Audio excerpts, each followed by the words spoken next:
That's the most consistent thing in music, or that's pretty much the roots of rock and roll almost, you know, I mean, as opposed to a disco sound or the synthesized pop sounds. They seem to come and go, here in America at least.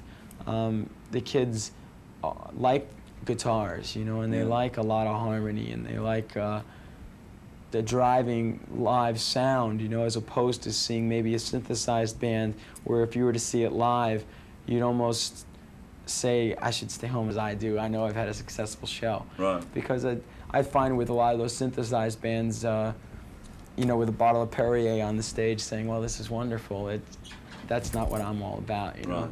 I personally feel that if I ever go to a show and am not involved, that I don't want to be there. You know, I'd rather sit home and watch it on MTV or whatever, you know, watching it at home, or just listening to the record and imagining that in your head that it would be better. Because I've seen some of these synthesized bands that are great musicians, but if there's no heart, to me heart is 80% of the band.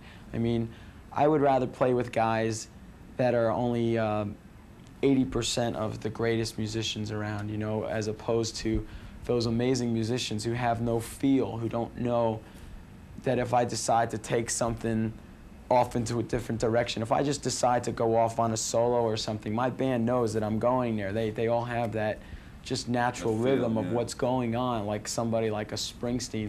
He gets his audience so involved, and he might go into one of his stories and start letting you know about that story. His band knows to follow him, as opposed to somebody who knows that it's verse, chorus, solo, verse, chorus, out. Right. You know, and then you say, oh, this is wonderful. I got my popcorn and my T-shirt. I'm going home now, you know? Yeah. And then, to me, heart is 80% of the whole thing.